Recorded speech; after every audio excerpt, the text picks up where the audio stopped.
Aku rindu meninggikan namamu dan bersyukur atas segala berkat-Mu dan bersuka cita dalam dekat-Mu, dan ku memuji-Mu, Yesus. Kudus dan mulia Engkau, Yesus. Ku rindu memuji nama Yesus. Ku tinggikan namamu, ku muliakan namamu, oh Yesus. Haleluya, ku puji Kau, Yesus. Ku akan bernyanyi bagi Yesus. Ku tinggikan namamu, ku muliakan namamu, Tuhan.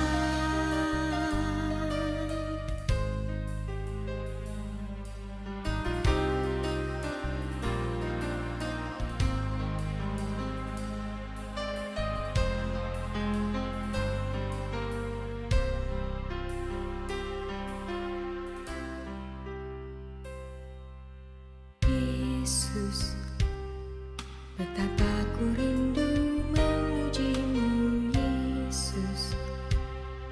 Aku rindu meninggikan namamu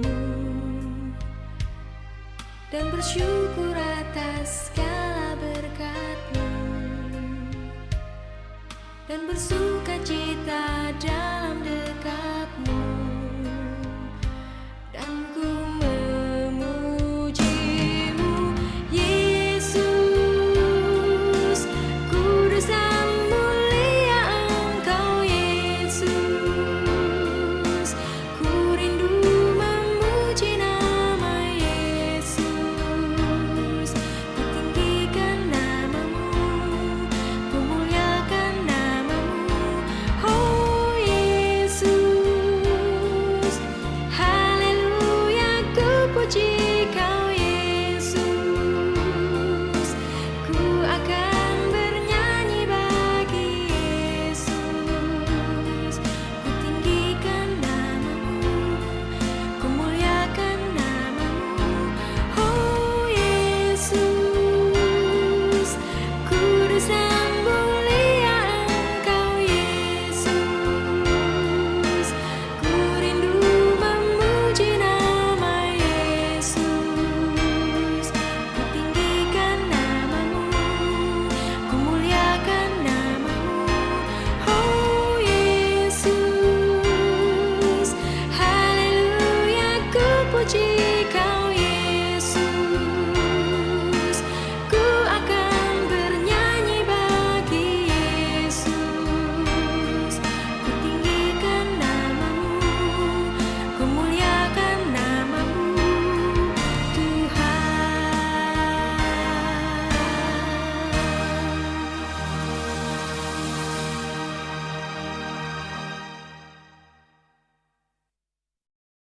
Shalom, selamat malam. Kita masuk ke kelas belajar bersama mengenal sejarah manusia yang ke-7. Dan ini masih berlanjut, agak panjang, mungkin masih berjili-jili juga. Kita mulai. Beshem ha'af ben Viruah HaKodes Ha Elohim Echad.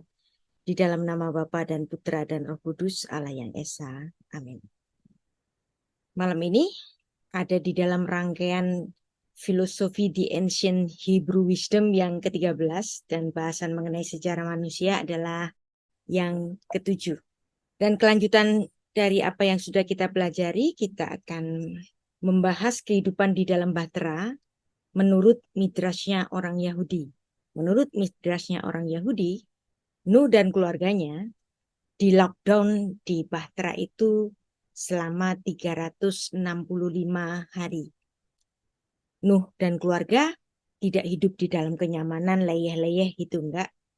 Dan ini tentu saja kontra dengan teologi kemakmuran. Orang pilihan Allah bukan leyeh-leyeh, bukan dapat kenyamanan, tetapi justru selalu bekerja. Biasanya hari-hari ini kalau di gereja gitu kan khotbahnya sukanya yang motivasi, aman, sukses gitu kan. Tetapi kita lihat di sini, Nuh sebagai orang pilihan Tuhan bukannya nyaman, tapi justru dia harus bekerja keras. Apa yang kita pelajari di sini ada di dalam buku saya, Parasyat Noah, dan kita akan mempelajari mulai pada halaman 168 mengenai kehidupan di dalam bahtera menurut Midrash Yahudi. Anda kalau nggak punya buku ini nggak apa-apa, karena Anda bisa nanti membacanya di tematik yang saya upload di laman www.sarapanpagi.org. Lockdown 12 bulan atau sepanjang kalender solar yaitu 365 hari, Nuh dan keluarganya bekerja dan tidak hidup di dalam kenyamanan. Menurut midrasnya orang Yahudi yaitu dalam midras Tanhuma, Noah 2 dan 9 menceritakan bahwa selama kehidupan mereka selama setahun di dalam bahtera itu, Nuh dan putra-putranya nyaris nggak tidur. Anda nggak setuju nggak apa-apa, namanya juga ini kitab midras pengajarannya para rabi. Karena mereka itu benar-benar sibuk harus memberi makan hewan-hewan dan burung-burung.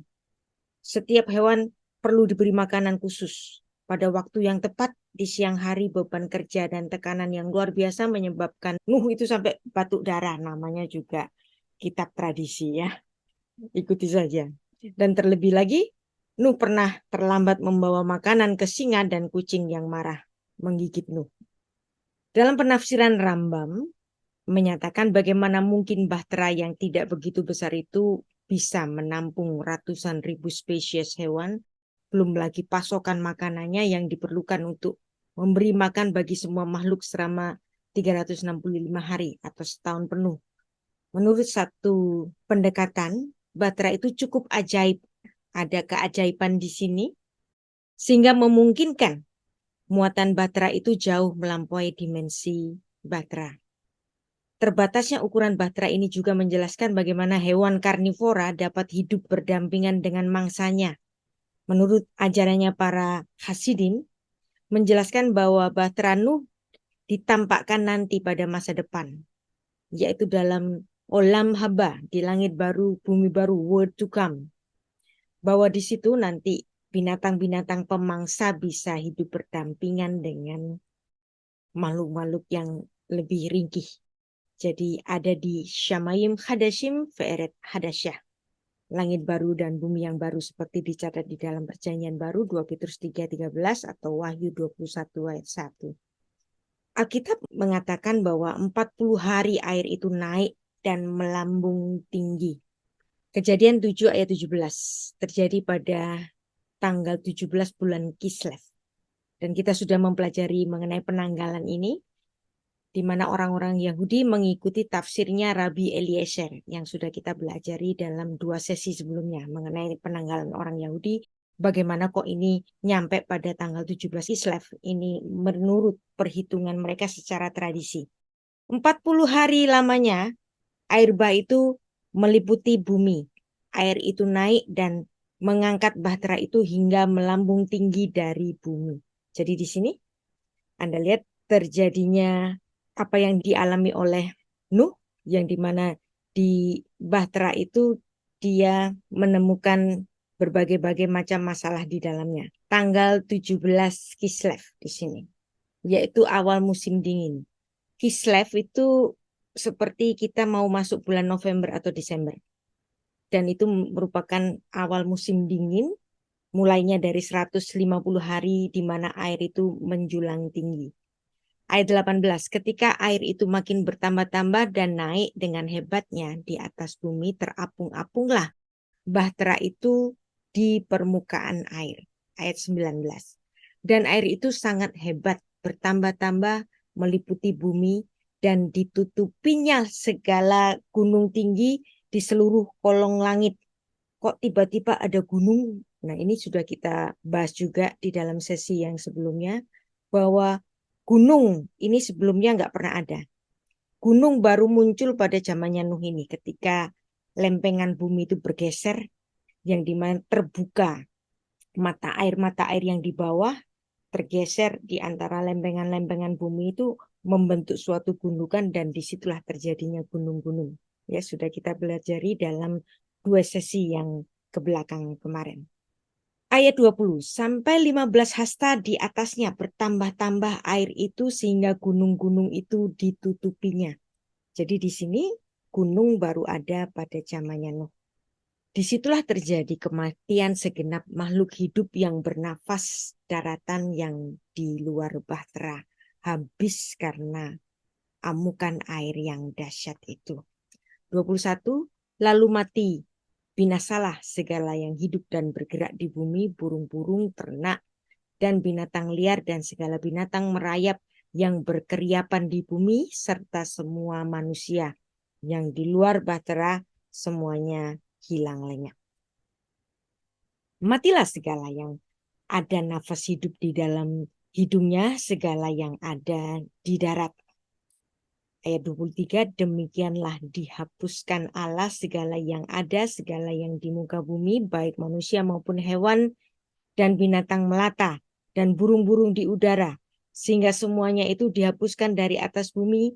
Hanya Nuh yang hidup, perhatikan, hanya Nuh yang hidup, dan semua yang bersama-sama dengan dia dalam bahtera itu. Nah, kata dihapuskannya, fayimak menurut Rabbi Rashi, Rabbi Shlomo ben Yisaki, itu ditulis dalam bentuk active voice, jadi bukan bentuk passive voice. Penghapusan itu merupakan peristiwa yang resiprokal karena terjadinya air yang amat dahsyat itu. Jadi di sini Rashi mengajarkan kepada kita bahwa makna dari ayat itu mengungkapkan bahwa kekuatan air bah yang menghapuskan semua makhluk yang di tanah dan hanya menyisakan, ya ada kata hanya menyisakan Nuh dan keluarganya dan makhluk-makhluk yang berada di bahtera saja. Jadi inilah yang terjadi pada tanggal 17 Kislev, awal musim dingin. 40 hari akhir hujan mulai dari 150 hari air menjulang. Nah, kenapa ada 40 hari? Ini juga sudah kita pelajari. Angka 40 ini adalah angka simbol bagi generasi. Tuhan mengadakan kedahsyatan air selama 40 hari itu untuk menghapuskan generasi manusia kecuali Nuh. Jadi setiap angka yang ada di Alkitab itu semuanya mengandung simbol-simbol. Kemudian masuk kepada kekuatan air selama 150 hari. Nah, setelah ada kedahsyatan bang bimbung, ada gempa bumi yang sangat menakutkan sekali, tiba-tiba silent. Anda bisa merasakan ketika kita melihat horor, sesuatu yang horor, kita bisa teriak. Tapi ketika kita itu ada di dalam suatu keheningan yang tidak ada apa-apa dan kita nggak tahu di luar itu ada apa dan tidak ada suara sama sekali, ini stresnya nggak lebih rendah daripada melihat suatu kedahsyatan. Seolah-olah Allah itu diam. Dan di sini iman dari Nuh itu diuji juga. Silent, nggak ada bunyi apa-apa. Nuh dan keluarganya di dalam bahtera itu. Bagaimana rasanya? Dan itulah kekuatan air selama 150 hari menutupi semua permukaan bumi.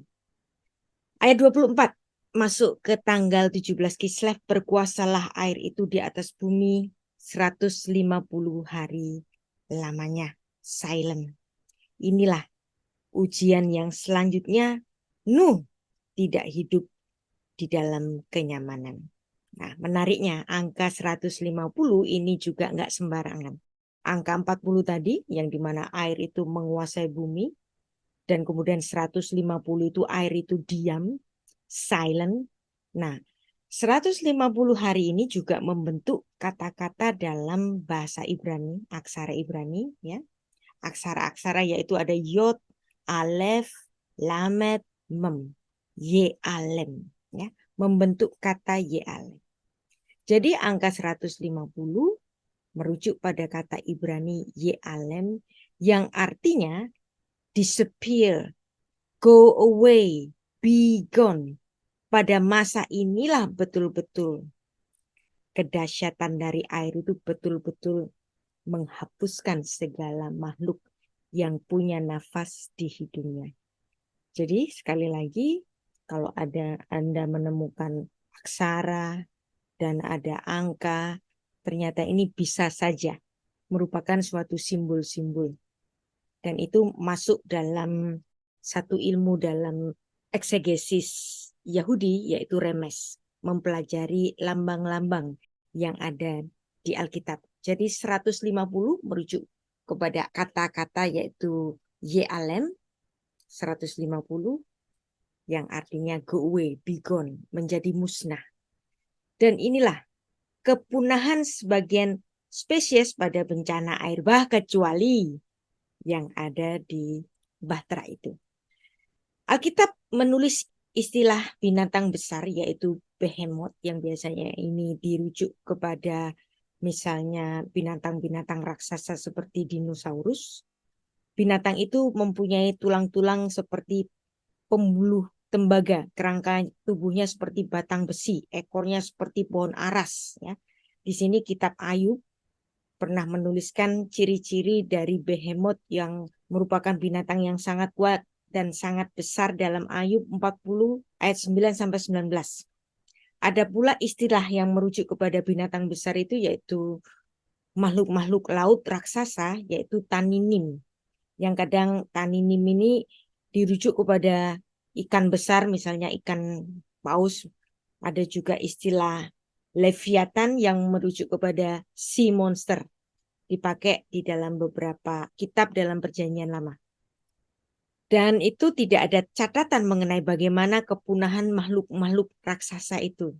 Nah, boleh kita tafsirkan makhluk-makhluk raksasa itu hilang pada zamannya bencana air bah ini. Jadi sejauh ini kita hanya dapat menerkanya saja atau menafsirkan saja. Mungkin memang Allah membiarkan beberapa spesies binatang yang besar atau yang sangat besar itu tidak dibuatnya datang untuk masuk ke Bahteranya Nuh. Walaupun Alkitab mengatakan dari segala jenis harus datang satu pasang kepadamu supaya terpelihara hidupnya. Dan kemungkinan barangkali ini ya dinosaurus atau binatang-binatang yang raksasa seperti itu tidak datang. Barangkali waktu itu Allah berniat agar mereka ya udah musnah saja. Atau mungkin juga karena keadaan iklim sesudah air bah itu yang pastinya telah berubah daripada iklim bumi sebelumnya sebelum terjadi gempa bumi yang dahsyat yang menyebabkan bencana air bah ini. Jadi segenap makhluk hidup yang mati membentuk fosil-fosil kemungkinan pada zaman ini. Kemungkinan juga pada zaman sebelumnya. Kita juga nggak tahu mungkin habisnya betul-betul binatang yang besar-besar fosil-fosil itu ada. Bahkan jenis-jenis penemuan-penemuan fosil yang seperti manusia, yang mereka sebut sebagai manusia purba itu mungkin habisnya pada zaman air bah ini, yaitu pada tahun 2348 sebelum Masehi. Apakah benar pembentukan fosil itu memerlukan berjuta-juta tahun? Mungkin saja juga, mungkin saja ya. Karena memang Tuhan menciptakan terjadinya waktu di mana terbaginya 24 jam itu kita nggak tahu kapan. Kapan Tuhan itu memutar globe bumi ini pada porosnya itu kapan. Walaupun matahari dan bulan itu diciptakan pada hari yang keempat. Ada juga suatu penelitian yang mengatakan bahwa fosil-fosil itu nggak perlu memerlukan jutaan tahun, hampir tidak. Bahkan ada ahli geologi sekuler sekarang menyadari bahwa batuan terbentuk dengan sangat cepat. Jadi fosilisasi itu bisa terjadi dengan sangat cepat. Jadi uji karbon ini juga masih bisa dipertanyakan. Ada yang mengatakan uji karbon itu benar adanya, ada juga yang masih mencurigainya. Itulah ilmu pengetahuan. Ilmu pengetahuan itu selalu dibangun dari kecurigaan penemuan-penemuan sebelumnya. Dan ini ada para ahli yang mencurigai. Kayaknya sih fosil itu nggak perlu jutaan tahun kok. Bisa terjadi secara cepat. Dan ini saya ambil dari tulisan di internet, yaitu tulisan dari Vera Everett. Mengenai apakah fosilisasi membutuhkan berjuta-juta tahun. Nah ini ada yang meneliti ternyata nggak perlu selama itu. Tapi ini juga masih ada di dalam penelitian. Sekarang kita masuk dalam bahasan mengenai air bah yang mulai surut. Dibahas dalam bab ke-12 yang dimana air bah itu mulai surut dan ini menjadi pusat dari sastra kiastik dari kisah Nuh dan keluarganya. Kita di awal-awal bahasan mengenai sejarah manusia ini saya sudah memberikan bahwa kisah mengenai Nuh ini ditulis dengan gaya sastra kiastik atau menyilang ya. Huruf ki dalam bahasa Yunani itu membentuk kata kiasm, kiastik. Yang dimana pusat dari kiastik ini ada di dalam Kejadian 8 ayat 1. Jadi Anda bisa melihat pasangan-pasangannya. Mulai dari Kejadian 6 ayat 10 bicara tentang Nuh. Nanti di sini ada juga bicara tentang Nuh. Pada Kejadian 8 ayat 19. Bicara mengenai Sem, Ham, dan Yafet, anaknya Nuh. Pada Kejadian 6 ayat 10b. Dan di sini ada juga dibahas Sem, Ham, dan Yafet. Pada Kejadian 8 ayat 18. Nah ini berlanjut terus sampai nanti di pusat kiasemnya, yaitu di mana Allah mengingat Nuh. Kejadian 8 ayat 1 diteliti oleh para ahli yang melihat Alkitab sebagai sastra, yang dimana inilah pusat kiastik, gaya sastra kiasem untuk kisah dari Nuh dan keluarganya. Nanti Anda juga bisa membacanya dalam situs Sarapan Pagi Biblika mengenai gaya penulisan kiastik kisah Nuh. Nanti Anda bisa menggooglenya di situ ya. www.sarapanpagi.org. Dalam Kejadian 8 ayat 1 ada satu kata yang menarik yaitu Vayishkor. Dan dia mengingat. Siapa yang mengingat? Yang mengingat itu Allah. Yang seolah-olah sebelumnya 150 hari itu Nuh dibiarkan diam, silent, sunyi.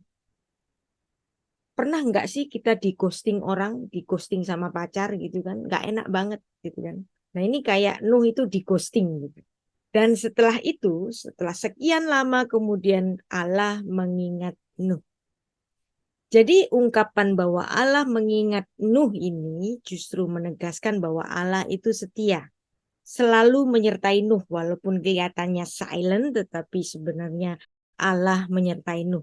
Bayangkan Nuh yang bukan ahli perkapalan, Nuh yang nggak pernah lihat banjir, Nuh yang nggak pernah merasakan hujan, tiba-tiba mengalami peristiwa air bah yang begitu dahsyat. Kira-kira kemampuan dia untuk membuat bahtera ini memadai nggak? Saya yakin apa yang dibangun oleh Nuh itu nggak memadai, sangat ringkih dan gampang sekali bocor. Tetapi bagaimana bahtera ini tidak bocor? Karena kita sudah belajar juga, karena Allah sendiri yang menutupnya. Disitulah penyertaan Allah. Nggak peduli pekerjaan dari manusia itu nggak sempurna, tapi Allah sendiri yang menyempurnakan. Mata air tertutup. Yisakru di sini ada banyak kata-kata kunci yang kita dapat pahami dari kisah ini. Ditulis dalam Kejadian 8 ayat 2. Ditutupnya lah mata-mata air samudra raya serta tingkap-tingkap di langit dan berhentilah hujan lebat dari langit. Tuhan menutup semua mata air itu dan membiarkannya berhenti. Dan Kejadian 8 ayat 2 merupakan kebalikan dari Kejadian 7 ayat 11 yang sudah kita bahas pada bab yang ke-10 sebelumnya. Kita sekarang masuk pada bab yang ke-12, bahwa saat itu segala mata air telah terbuka. Kini semua mata air itu sudah ditutup oleh Tuhan. Mata air yang terbuka ada di Kejadian 7 ayat 11. Pada waktu itu umur Nuh 600 tahun pada bulan kedua pada hari yang ke-17. Dan disinilah kita sudah mempelajari bersama-sama terjadinya genealogi benua, genealogi gunung-gunung, yang dimana pada zaman Nuh awalnya sebelum terjadi bencana itu kontinen itu cuma satu, benua itu cuma satu. Karena ada pergeseran lempengan bumi, maka kemudian kontinen yang besar itu kemudian berubah menjadi beberapa kontinen dan terjadi tabrakan, dan disitulah terbentuknya gunung-gunung. yaitu dalam Kejadian 7 ayat 11. Bayangkan, hanya Alkitab dapat bercerita kepada kita terjadinya gunung-gunung. Nggak pernah ada diceritakan Tuhan menciptakan gunung itu kapan. Tetapi gunung terjadi ketika Kejadian 7 ayat 11 di mana diceritakan terbelahlah segala mata air Samudra Raya yang dahsyat itu. Dan bisa kita bayangkan disitulah terjadinya gempa tektonik yang pertama. Kejadian 8 ayat 3. Dan makin surutlah air itu dari muka bumi, demikianlah berkurang air itu sesudah 150 hari. Di sini Anda dapat memahami bahwa walaupun Alkitab itu bukan buku sains, tetapi dia tidak bertentangan dengan sains. Pada akhir 150 hari, banjir itu mulai berkurang dan menurut tradisi orang Yahudi yang menghitung secara cermat terjadinya bencana itu jatuh pada tanggal 1 bulan Sivan. Bagaimana menghitung penanggalan ini? Pada tanggal 27 bulan Kislev hujan berhenti, sisa 3 hari pada bulan Kislev dan 29 hari di bulan Tevet dan seterusnya. Nah ini kalau Anda suka menghitung nanti bisa mengeceknya sendiri dan orang Yahudi bisa menuju kepada kalender orang Yahudi yaitu tanggal 1 bulan Sivan. Di sini juga saya bahas dalam halaman 187. Dan di sini nanti Anda melihat ada satu tempat yang sangat menarik. Ada Gunung Ararat. Kapan terjadi gunung? Kita tadi sudah bersama-sama membacanya, yaitu dalam Kejadian 7 ayat 11. Nah, sekarang kita bandingkan dokumen-dokumen lama atau sastra-sastra kuno, misalnya Epic of Gilgamesh, yang dimana di Alkitab menulis ada puncak gunung Ararat. Kemudian di Epic of Gilgamesh itu ada gunung Nimush yang ada di Irak. Jadi Alkitab mengatakan bahwa ada puncak gunung Ararat, tapi Epic of Gilgamesh menulis gunung Nimush. Kenapa saya membandingkan dua sastra ini? Karena seringkali Alkitab itu dituduh menjiplak dari Epic of Gilgamesh. Kalau ada dua naskah kuno yang agak mirip, ya mungkin karena memang nenek moyang mereka itu memang asalnya dari asal yang sama-sama melihat peristiwa itu, yang dimana di bagian keturunan dari Ham yang menurunkan bangsa-bangsa Babel yang kemudian ditemukan satu sastra yang disebut dengan Epic of Gilgamesh menulis adanya bencana air bah yang mirip dengan apa yang ditulis di Alkitab kita. Tetapi janganlah kita selalu menuduh kalau ada sesuatu yang mirip maka yang dituduh menjiplak itu jadi Alkitab. Itu nggak adil, ya kan? Misalnya ada satu peristiwa di Lumpur Lapindo yang terjadi sekitar tahun 2007 kalau nggak salah ya, di Sidoarjo itu. Peristiwa yang sama terjadi. Beberapa orang wartawan meliputnya. Dan mereka meliput peristiwa yang sama dengan redaksi yang berbeda-beda. Apakah dapat kita katakan bahwa laporan dari Jawa Pos dan laporan dari wartawan Suara Pembaruan dan laporan dari wartawan Kompas itu saling menjiplak? Enggak juga kan? Mereka menuliskan apa yang mereka lihat. Demikian juga Alkitab dengan Epic of Gilgamesh. Alkitab ditulis oleh Musa dalam ilham Roh Kudus yang dapat menuliskan peristiwa yang terjadi sebelumnya. Dan Epic of Gilgamesh barangkali menuliskan cerita yang turun-temurun yang kemudian dituliskan di dalam suatu sastra kuno yang ditemukan di dalam naskah-naskah yang ditemukan di sekitar Babilonia, naskah-naskah Ugarit dan seterusnya. Jadi bahtera yang tertambat di satu puncak dataran tinggi pegunungan Armenia yaitu Ararat atau kata Akadianya yaitu Urartu, dan ini agak mirip dengan apa yang ditulis di mitos Babilonia yaitu Epic of Gilgamesh yang mengisahkan bagaimana Unapistim yang mirip dengan sosok Nuh atau kadang ditulis Una Pisti yang karakternya mirip dengan Nuh ini hanya kebetulan saja. Mungkin nggak? Justru Epic of Gilgamesh yang menjiplak Alkitab. Kenapa harus Alkitab yang dituju untuk menjiplak Epic of Gilgamesh? Alkitab lebih lengkap menceritakan secara detail dari manusia pertama hingga terjadinya generasi-generasi setelahnya. Bahkan setiap apapun genealogi yang ada di alam semesta ini sumbernya dari kitab Kejadian. Nggak ada sastra lain, nggak ada buku sejarah lain yang menuliskan genealogi dari alam semesta seperti kitab Kejadian ini menulis. Jadi setelah kita mempelajari ini, masihkah Anda juga terpengaruh dengan paham-paham dari beberapa orang yang mengatakan dirinya adalah ahli bahwa Alkitab itu menjiplak Epic of Gilgamesh? Buat saya itu nggak adil, ya. Dan Bahtera itu bersandar, ya, seperti nama Noah yang artinya Lanua, bersandar di puncak gunung Ararat. Kejadian 8 ayat 4. Dalam bulan yang ke-7 pada hari yang ke-17 bulan itu terkandaslah Bahtera itu pada pegunungan Ararat. Terjadi tanggal 17 bulan 7 kalender Yahudi. Dan kita sudah mempelajari bahwa itulah yang dialami oleh Nuh.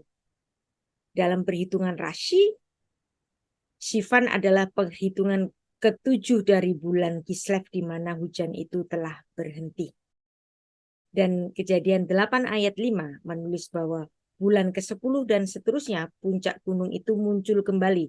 Ini merujuk kepada bulan Av yang merupakan bulan ke-10 dari bulan Marheshvan ketika hujan mulai turun dan merujuk kepada bulan Elul. Dan ini sudah kita pelajari semua, nggak usah detailnya ya, Anda nanti bisa mabok di sini.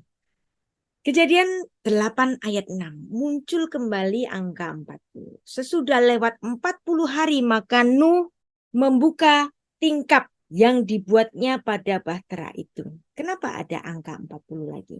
Kita tadi sudah belajar bahwa angka 40 adalah angka generasi. Ini memberikan simbol bahwa generasi baru dimunculkan kembali oleh Tuhan melalui keluarga Nuh. Kalau 40 hari sebelumnya itu dibuat Allah sebagai simbol untuk menghapus semua generasi yang ada kecuali Nuh yang ada di dalamnya, sekarang Kejadian 8 ayat 6 bicara juga mengenai angka 40 di mana Tuhan memulai generasi manusia yang baru melalui Nuh yang dia jadikan sebagai Adam yang baru. Dan kemudian di situ Nuh pengen tahu apa sih yang terjadi di luar sana. Karena sejauh ini Nuh masih melihat air saja. Walaupun kedahsyatan itu sudah nggak ada lagi. Tetapi air masih menutupi bumi dan dia melihat ada puncak gunung yang kemudian disebut sebagai Ararat itu. Kemudian Nuh mengutus burung gagak. Kejadian 8 ayat 7. Lalu ia melepaskan seekor burung gagak dan burung itu terbang pulang pergi sampai air itu menjadi kering dari atas bumi. Jadi dia pulang pergi yang menandakan bahwa dia tidak punya tempat yang state lagi, yang mana dia harus kembali ke tempat di mana Nuh berada. Burung gagak itu keluar, dia pulang pergi, mengitari Bahtera, tetapi tidak pergi seterusnya. Dan nanti kita juga melihat bagaimana burung gagak ini membantu seorang nabi pada zaman Elia, ya. Jadi kemudian setelah pengutusan burung gagak yang pulang pergi, kemudian Nuh memutuskan untuk mengirim burung merpati untuk memberikan tanda-tanda apakah bencana ini masih berlangsung atau sudah selesai. Kemudian Nuh melepaskan burung merpati 7 hari kemudian, angka 7. Anda tahu angka 7? Angka 7 adalah angka pengampunan yang dimana manusia diampuni atau Tuhan melakukan pengampunan bagi Nuh dan keluarganya untuk memulai kehidupan yang baru. Kejadian 8 ayat 8. Kemudian dilepaskannya seekor burung merpati untuk melihat apakah air itu telah berkurang dari muka bumi. Ayat 9, tetapi burung merpati itu tidak mendapat tempat tumpuan kakinya, maka dia pun pulang kembali mendapatkan Nuh ke dalam bahtera itu karena di seluruh bumi masih ada air. Lalu Nuh mengulurkan tangannya, ditangkapnya burung itu dan dibawanya masuk ke dalam bahtera. Dia menunggu 7 hari lagi.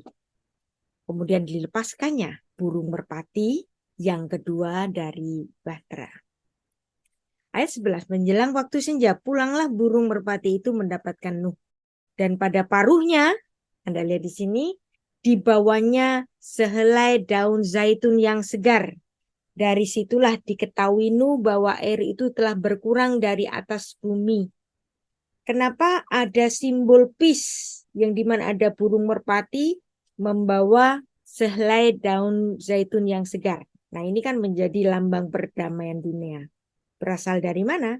Berasal dari Kejadian 8 ayat 11. Jadi bisa Anda perhatikan banyak sekali istilah-istilah di bumi munculnya dari Alkitab. Bahkan yang lagi viral sekarang, nepotisme, itu juga munculnya dari gereja. Yang dimana nepotisme itu berasal dari kata nepos. Kata nepos membentuk kata nephew. Karena waktu itu pada abad yang ke-15, Paus yang ke-13 itu meminta dua ponakannya yang baru berusia 14 dan 16 itu untuk jadi kardinal. Ya. Karena dia adalah ponakan, nephew, nefos. Maka di situ ada istilah nepotisme. Karena sang paman menjadi paus, kemudian ponakannya dua dijadikan kardinal. Dari situ muncul kata nepotisme yang terjadi juga pada pengadilan DMK yang lagi viral di Indonesia. Karena sang paman menjadi ketua MK untuk menggulkan nefosnya, yaitu nephewnya, muncul kata nepotisme. Jadi inilah simbol merpati perdamaian yang muncul dari Alkitab. Kejadian 8 ayat 11. Disinilah simbol merpati perdamaian yang dimana pada Midrash Agada menjelaskan bahwa kata Ibrani taraf yang artinya dia telah memetik, ya, had pluck, sebagai ekspresi adanya makanan. Kata Ibrani taraf befiha di mulutnya sebagai suatu ungkapan kegirangan bahwa telah terjadi munculnya tunas-tunas pohon yang baru, dan itu menjadi lambang perdamaian selanjutnya. Maka di dalam agama Ibrahimik, Yahudi, Kristen, Islam, burung merpati putih dan daun zaitun sering digunakan sebagai simbol perdamaian. Dalam dunia sekuler pun akhirnya juga menggunakan simbol perdamaian, yaitu merpati ini. Jadi kita sudah mempelajari bahwa gematria 7, angka 7, syarat sekali dalam kisah Nuh itu sebagai angka pengampunan, angka keselamatan. Kita baca Kejadian 8 ayat 12, selanjutnya ditunggunya 7 hari lagi. Kemudian dilepaskannya burung merpati itu, tetapi burung itu tidak kembali lagi. Burung merpati yang ketiga nggak kembali lagi, yang artinya dia sudah memiliki rumah sendiri. Jadi pada tanggal 1 Tisri, Nuh telah mengirim burung merpati yang ketiga, dan burung merpati ini dikirimkannya dalam setiap rentang 7 hari, dan inilah gaya bahasa khas orang Semit. Pengulangan menandakan suatu kesungguhan. Burung merpati pertama kembali, burung merpati kedua kembali juga. Ketika burung merpati yang ketiga nggak kembali, disitulah secara extremely diketahui bahwa telah dimulainya kehidupan dari flora yang ada di bumi itu mengeluarkan tunas-tunasnya. Ini merupakan hasagah, 1 kali biasa, 2 kali konfirmasi, 3 kali extremely dapat dipercayai bahwa kehidupan yang baru telah dimulai setelah air bah. Dalam frasa bulan pertama menurut Rabbi Eliezer ben Yaakov, kita sudah pelajari bahwa itu terjadi pada bulan Tisri. Dan Rabbi Yehosua itu mengatakan bahwa bulan pertamanya itu bulan Nisan, yang dimana di sini terjadi perdebatan, dua-duanya ternyata diakomodasi oleh orang Yahudi. Dan ini menarik. Kita masuk pada Parasyat Noah pada bab yang ke-13. Tuhan memerintahkan Nuh untuk keluar dari bahtera. Bayangkan. Nuh yang habis di lockdown. Sudah tahu bahwa merpatinya itu nggak kembali. Dan pasti dia sudah punya tempat pijakan untuk hidup. Itu Nuh nggak mau keluar. Dia menunggu perintah. Yang dimana Tuhan memerintahkan Nuh untuk keluar.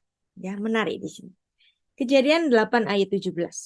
Segala binatang yang bersama-sama dengan engkau, segala yang hidup, burung-burung, hewan, dan segala binatang melata yang merayap di bumi, suruhlah keluar bersama-sama dengan engkau supaya semuanya yang berkeriapan di bumi, serta berkembang biak, bertambah banyak di bumi.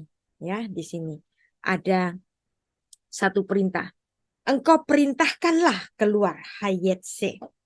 Dan di sini ada persoalan ya, kalau Anda seorang peneliti naskah Alkitab, di dalam salinan Masora tulisannya bukan hayetse, tetapi tulisannya hafetse. Ya, Anda lihat di sini.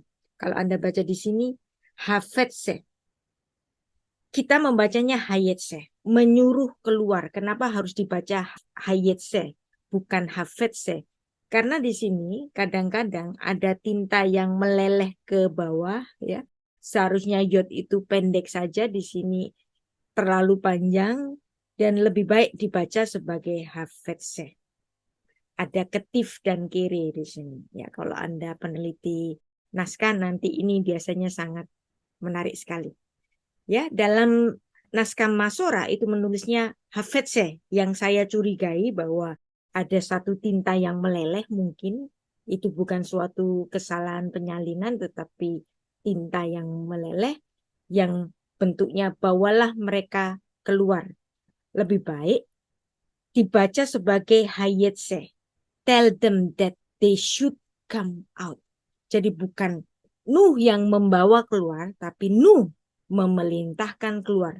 Karena binatang sebanyak itu yang mungkin ratusan ribu spesies, itu nggak mungkin dibawa oleh Nuh seorang diri untuk keluar. Tapi Nuh diberikan suatu kuasa untuk dapat menyuruh binatang-binatang itu keluar dari bahtera. Makanya harus dibaca hayetse.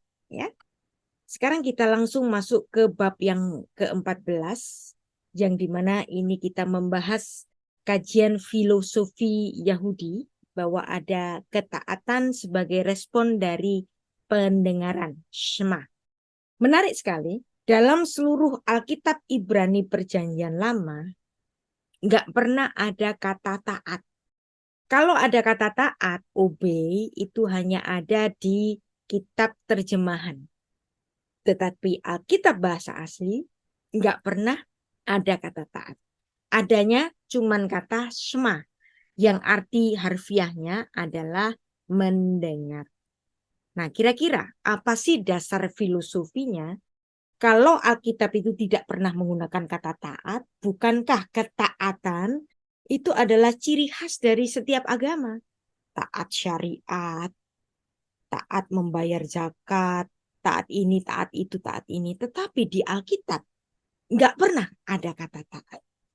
Ada kata taat dalam bahasa Ibrani yaitu letzayet. Tapi kata letzayet nggak pernah ada di Alkitab Perjanjian Lama maupun Perjanjian Baru.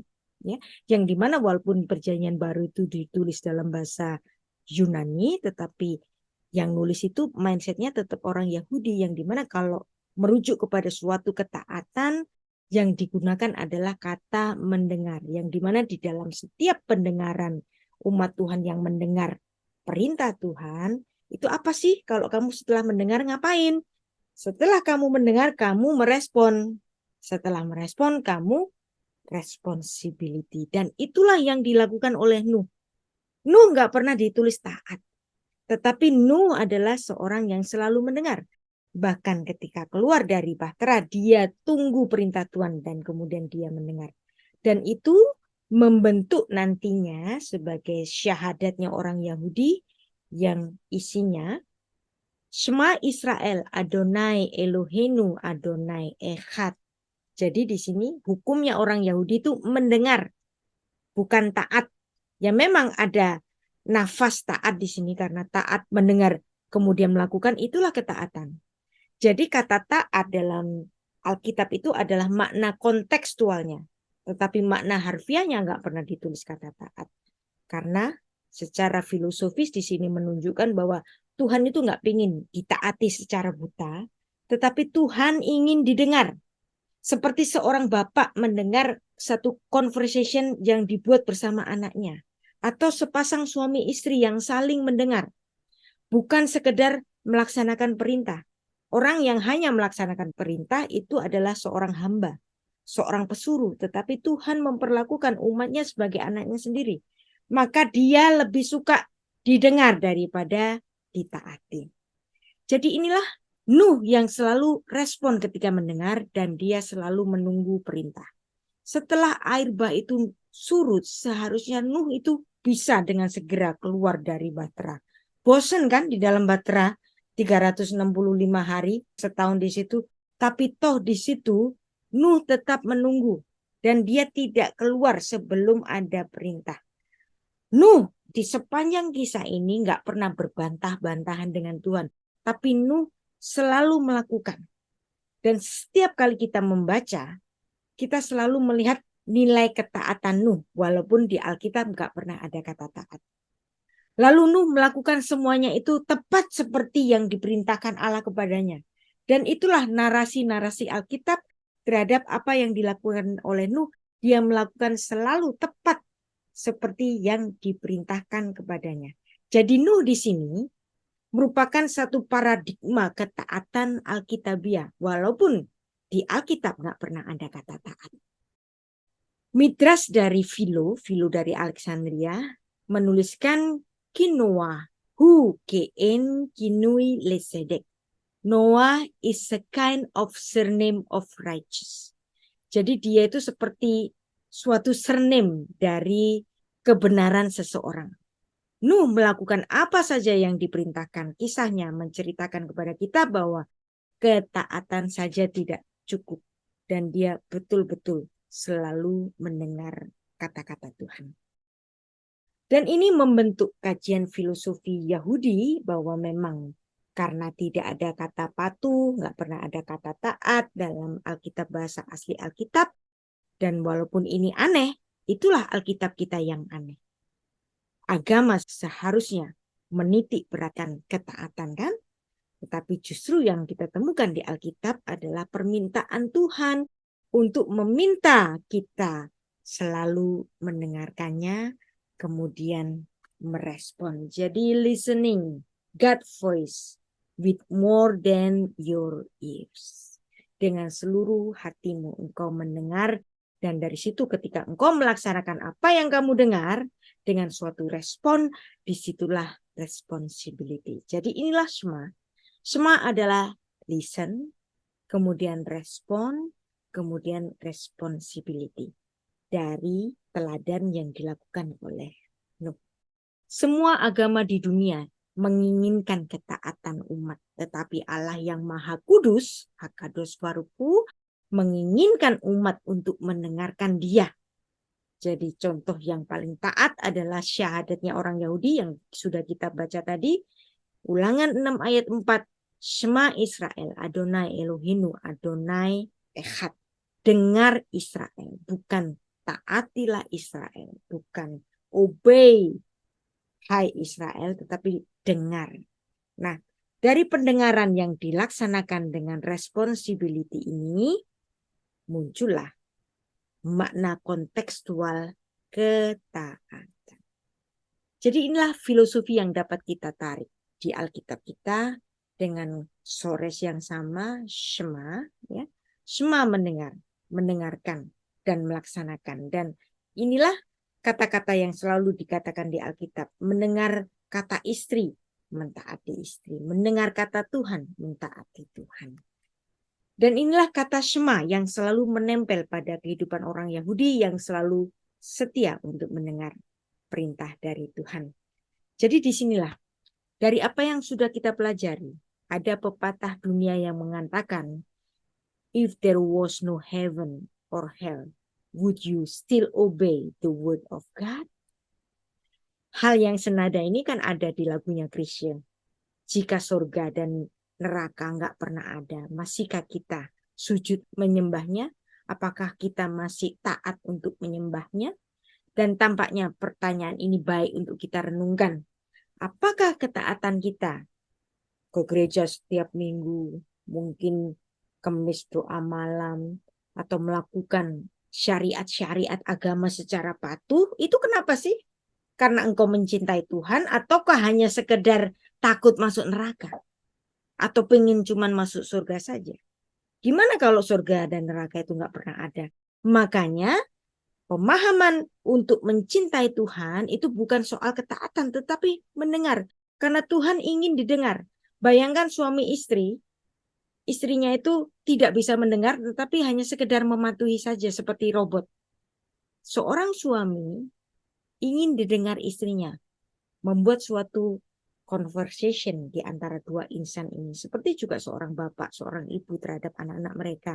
Mereka ingin mempunyai suatu komunikasi yang sehat, bukan sekedar seorang anak mematuhi orang tuanya seperti seorang robot. Nggak ada orang tua yang menginginkan anaknya seperti robot, tetapi menginginkan suatu hubungan yang mesra, dapat bercakap-cakap, dapat saling mendengar. Jadi taat dan obey itu nggak pernah ada di Alkitab. Yang ada apa? Yang ada hanya Shema. Dan ini dapat kita petik juga pengertiannya, yaitu dalam Kejadian 26 ayat 5, yang dimana Abraham telah mendengarkan, nggak pernah dituliskan mentaati. Kalaupun ada terjemahan mentaati, bahasa Ibraninya itu tetap Shema. Ya, di sini Anda lihat di sini King James menerjemahkan kata Shema ini mendengar dengan apa? Obey. Jadi kata obey terjemahan dari kata Shema, mendengar.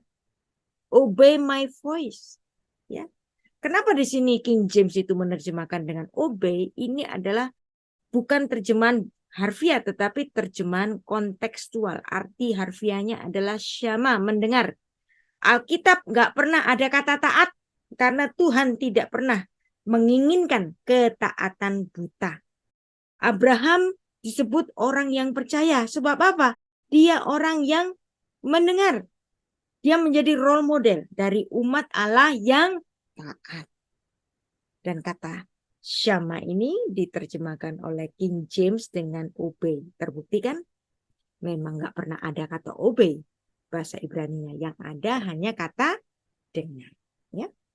Termasuk juga ketika Tuhan mengeluh dalam Mazmur 81 ayat 11 yang dituliskan oleh sang pemazmur, tetapi umatku tidak mendengarkan Shema. Maksudnya apa? Tidak mentaati. Tidak melakukan apa yang diperintahkan Tuhan. Ya. Kisah Para Rasul 5 ayat 29. Di sini ada kata taat. Ya. Tetapi ini Anda harus melihat bahwa ini adalah kata-kata dalam bahasa Yunani. Dan bahasa Ibraninya adalah lehaksif, mendengar atau memperhatikan. Jadi terjemahan bahasa Ibraninya pun nggak pakai kata taat, letzayat. Dan di sini dikatakan bahwa Yesus itu mendengar. Filipi 2 ayat 8. Dan dalam keadaannya sebagai manusia, ia telah merendahkan dirinya dan taat hupeko sampai mati. Nah, kata taat ini, ya, kata taat ini adalah kata dalam bahasa Yunani dan bukan kata dalam bahasa Ibrani. Tetapi pemikiran dari Rasul Paulus tentu saja. Yesus adalah seorang pribadi yang mendengar permintaan Bapaknya untuk melaksanakan misinya di bumi, untuk menyerahkan dirinya sebagai substitusi dari dosa dan nyawanya diserahkan. Jadi di sini ayat yang diterjemahkan dengan taat adalah hupekos dari kata hupakuo, yang arti harfiahnya itu mendengarkan perintah. Jadi suatu penggabungan dari kata hupo dan kata aku, kata mendengar. Jadi Yesus ditulis oleh Rasul Paulus sebagai seorang yang mendengar, hupekos di sini. Betul-betul, karena Rasul Paulus bagaimanapun dia seorang Ibrani, dia membahasakan kata taat adalah seorang yang mendengarkan perintah. Dan inilah Shema. Yesus memberikan teladan bahwa dia selalu Shema, mendengar terhadap perintah dari Bapa. 1 Korintus 14:21 di sini juga ada kata mendengar dalam artian mentaati. Dan inilah kepatuhan ketaatan yang memang datang dari pendengaran. Roma 10 ayat 17. Jadi iman timbul dari pendengaran. Jadi iman itu timbul dari pendengaran. Jadi ketaatan buta itu bukan iman. Iman harus betul-betul dari pendengaran yang dimengerti, yaitu pendengaran oleh firman Kristus. Dan inilah tanggung jawab yang telah dilakukan oleh Nuh, bahwa pencapaian dalam mendengar, listen, respon, dan responsibility di mata Tuhan adalah melebihi kepatuhan. Sebab Hakados Baruhu tidak menginginkan ketaatan yang buta. Kalau dia menginginkan ketaatan yang absolut, ya udah dia menciptakan robot saja. Tetapi Tuhan menciptakan manusia yang memiliki free will, maka Tuhan menginginkan umat ciptaannya itu untuk mendengarnya. Dan ada juga dalam filsafatnya orang Yahudi dalam Avodah Zarah 3a menuliskan Ein Hakados Baruchu Ba Bitrunya Im Beriotav, yang artinya Allah yang Maha Kudus tidak akan memperlakukan makhluknya secara sewenang-wenang. Allah menginginkan umatnya menjadi dewasa, berhati-hati melakukan kehendak Bapa, karena kita mengerti, karena kita percaya kepadanya. Ketika kita belum memahami kehendak Bapa, dia mengajar kita dengan berbagai masalah sampai kita betul-betul dibentuknya menjadi orang atau umat atau anaknya yang betul-betul dapat mendengarnya. In Hakados Baruchu Ba Bitrunya Im Beriotav. Jadi sebab Allah itu bukan seorang tiran, dia adalah seorang guru. Dia menginginkan murid-muridnya tidak hanya taat atau patuh pada hukum, tetapi dia menginginkan pengertian kita. Dia menginginkan ucapan-ucapan Allah, firman-firman Allah itu dapat kita dengar dan kita mengerti. Dan dari situ muncul suatu ibadah sakramental Nuh, yang kembali Nuh mengikuti leluhur-leluhurnya sebelumnya selalu memberikan korban. Apa sih makna korban? Kita juga sudah mempelajari bahwa korban adalah harga mendekat. Korban dari binatang yang mengandung nyawa itu sebagai suatu simbol bahwa upah dosa yang upahnya mati, dosa yang upahnya mati itu harus dibayar dengan seharga nyawa. Maka ketika keluar dari Bahtera itu, Nuh juga mempersembahkan korban pada kesalahan-kesalahan yang telah dilakukan oleh Nuh sebelum-sebelumnya. Nuh memang seorang sadik dan tamim. Dia seorang yang benar dan tidak bercela.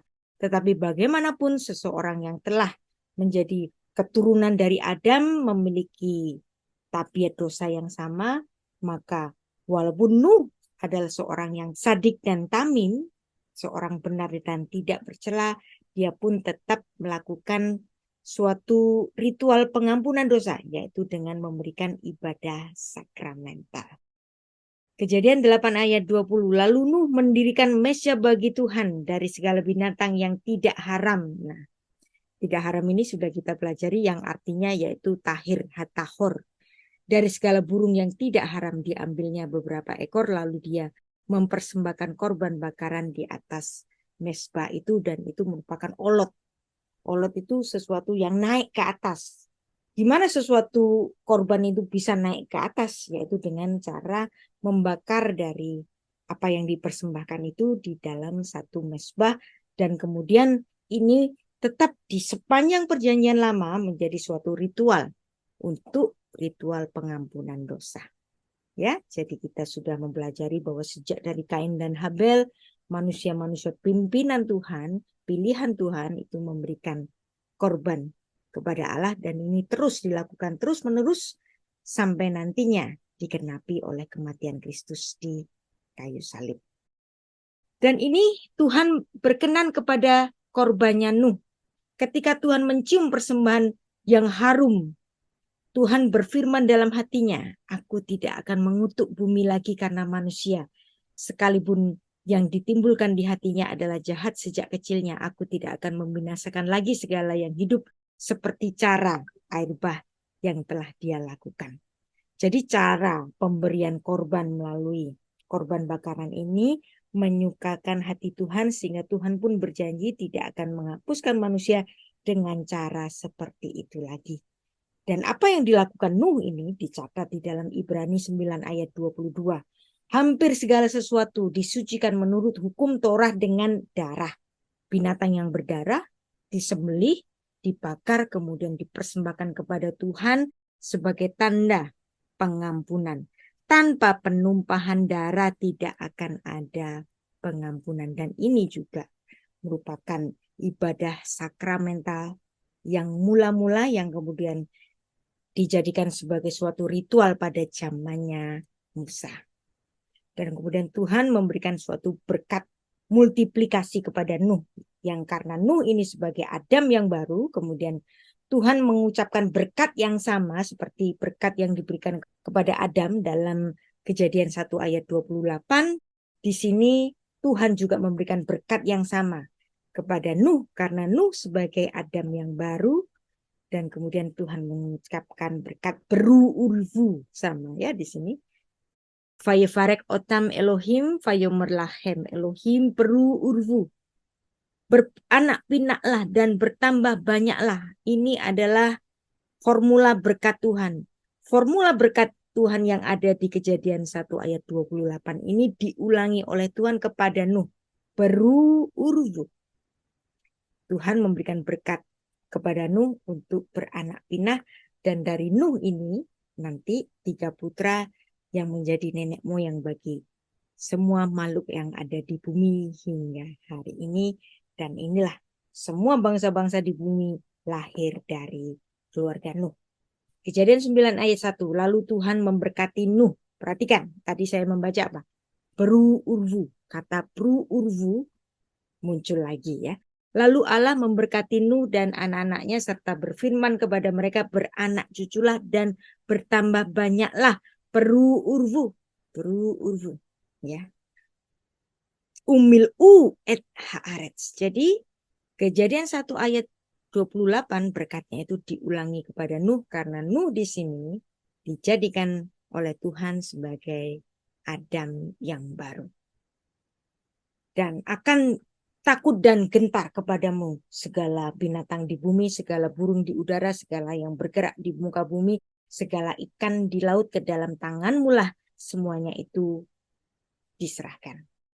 Manusia tidak dapat berlari sekencang cita. Manusia tidak memiliki kekuatan sekuat lion atau singa. Manusia tidak dapat terbang seperti elang. Tetapi manusia dapat menguasai semuanya itu. Ada aja orang yang bisa menjadi pawang bagi makhluk-makhluk binatang yang buas itu dan bisa dikuasainya. Inilah bentuk suatu kuasa yang diberikan Tuhan kepada manusia yang ditulis dalam Kejadian 11 ayat 2. Dan inilah genealogi dari kuasa. Enggak ada kitab suci lain yang memberikan suatu mandat kepada manusia untuk menguasai segala yang telah diciptakan Tuhan. Ada enggak sih Tuhan memberikan mandat bagi manusia untuk menguasai segala ciptaan Tuhan yang lain? Hanya di Alkitab saja. Dan inilah genealogi mandat yang dimana Tuhan memberikan mandat bagi manusia sebagai penguasa bagi seluruh ciptaan-ciptaan Allah yang lain yang ada di bumi ini. Dan pengulangan berkat kepada Nuh ini enggak hanya ditulis dalam Kejadian 9 ayat 1 saja, tetapi diulang lagi pada Kejadian 9 ayat 7 menunjukkan betapa seriusnya Tuhan memberkati Nuh sebagai Adam yang baru. Beranak cuculah dan bertambah banyaklah. Ada kata lagi, beru-urvu. Seperti yang Tuhan pernah ucapkan dalam Kejadian 1 ayat 28, Kejadian 9 ayat 1, dan diulang lagi Kejadian 9 ayat 7. Disitulah kenapa orang-orang Yahudi memberikan suatu kewajiban bagi setiap laki-laki untuk menikah supaya tetap melanjutkan maklumat dari Allah, yaitu Kejadian 1 ayat 28. Memang masih ada orang-orang yang selibat, bahkan ada nabi yang selibat, misalnya Yeremia itu selibat. Yeremia 16 ayat 2, firman Tuhan datang kepadaku bunyinya, janganlah mengambil istri dan janganlah mempunyai anak-anak lelaki, anak-anak perempuan di negeri ini. Yang artinya ada loh ya, nabi yang selibat walaupun menikah adalah suatu kewajiban. Ada orang-orang tertentu yang menjadikan dirinya kebiri untuk kerajaan surga. Jadi memang seorang yang hidup selibat memang ada. Dan itu tidak dipungkiri oleh Alkitab. Baik, sudah selesai paparan kita malam ini. Saya serahkan kembali ke Melisa.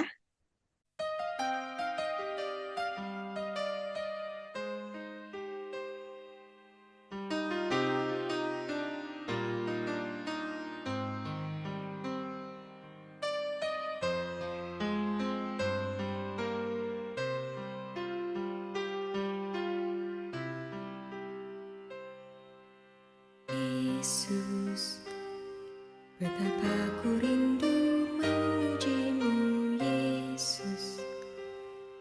Aku rindu meninggikan namamu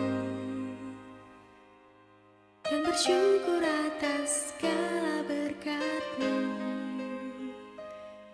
dan bersuka cita dalam dekat-Mu. Dan ku memujimu, Yesus. Kudus dan mulia Engkau, Yesus. Ku rindu memuji nama Yesus. Ku tinggikan namamu, ku muliakan namamu, oh Yesus. Haleluya, ku puji Kau, Yesus. Ku akan bernyanyi bagi Yesus. Ku tinggikan namamu, ku muliakan namamu, Tuhan.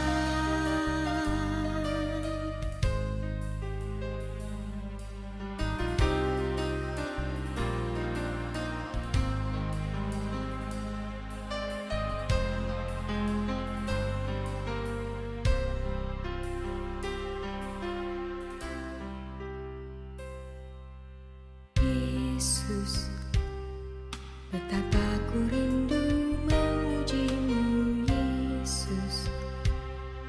Aku rindu meninggikan namamu dan bersyukur atas segala berkat-Mu dan bersuka cita